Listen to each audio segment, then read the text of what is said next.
করেন তো। আপনার নাম্বার তো লাগবে না, নাম্বার আছে আমার কাছে। আপনি কি সব কাস্টমারের নাম্বার মুখস্থ করে রাখেন? না, সবারটা না, যারা নিয়মিত কাস্টমার তাদেরটা মনে থাকে। বাহ, আপনার তো দেখি ভালো মেমোরি। বাদল মিয়া, এসব মায়াগো নাম্বার মুখস্থ রাইখা লাভ নাই। ভার্সিটি পড়া মায়াগো ভ্যাকেন্সি কখনো খালি থাকে না। শুনো, প্রেম ভালোবাসা সমাজের জন্য ডিরেক্ট ক্ষতিকর। কিন্তু এতক্ষণ আপনি যেভাবে চোখ দিয়ে তাকায় আসলেন মায়ের দিকে, মনে হইতেছিল যে আপনি চোখ দিয়ে সব শেষ করে ফেলাইবেন। কথার লাগাম দাও বাদল মিয়া, আমি কিন্তু স্থানীয় পোলা। আমারে খাপাইলে কিন্তু তুমি এখানে চাকরি করতে পারবা না। খায়েন আপনি আমার চাকরি দেউন না। হ্যালো কিরা? আব্বা, আমি টাকা কি জোগাড় করতে পারছো আব্বা? টাকার কথা তুই চিন্তা করিস না মা, আমি সেটা সময় মতো পাঠাই দিবানে। তুই শুধু লেখাপড়া ঠিক মতো কর মা। ঠিক আছে আব্বা, এখন রাখি। কি ব্যাপার, আপনি এতবার বেল বাজায় এখানে আসলেন কেন? সরি সরি, আপনি যে বিরক্ত হবেন আমি আসলে বুঝতে পারি। এখন কি তাহলে বাসায় যেতেছেন? জি। চলেন না আপনার বাসা পর্যন্ত নামাই দিয়ে আসি। আমরা তো দুইজন নিয়ে সাইকেল চালাতে পারবেন? তাহলে এক কাজ করি, আমি আপনাদের সাথে হাইটে হাইটে যাই।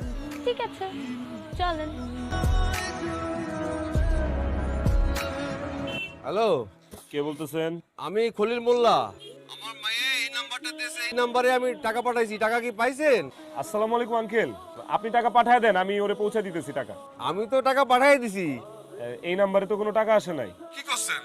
আমি তো এখনই 5100 টাকা দিলাম। আচ্ছা, আপনি মোবাইলটা দোকানদারে দেন তো একটু।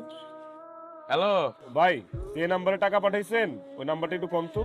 61 নাম্বার তো শেষে 96। ভাই, আমারে যে নাম্বার দিছে আমি তো সেই নাম্বারেই পাঠাইছি। হ্যালো বাজান। আঙ্কেল, টাকা তো ভুল নাম্বারে পাঠায় দিস। হ্যাঁ হ্যাঁ ভাই, আমার মেয়েটার পরীক্ষা ভাই। এই টাকাটা যদি না পাঠাতে পারি তাহলে আমার মেয়ে পরীক্ষা দিতে পারবে না। দাঁড়ান দেখতেছি যে নাম্বারে পাঠাইছে ওখানে একটু ট্রাই করে দেখি। কাকা, নাম্বার তো বন্ধ। আজকের মধ্যে মেয়ের টাকাটা না পাঠাতে পারলে মেয়েটার ভবিষ্যৎ অন্ধকার হয়ে যাবে। শুনেন কাকা, নাম্বারটা খুলুক, আমার লোকের যদি যোগাযোগ হয় আমি টাকাটা আনার ব্যবস্থা করবো। ঠিক আছে, এখন যান। নাম্বার ভুলভাল লিখবেন, আর দোষ হইব আমার না। ভাই ফিরোজ ভাই, আমারে 1005 টাকা কর্জ দে না ভাই, আমার মেয়েটার পরীক্ষা ভাই। না করিস না ভাই, না।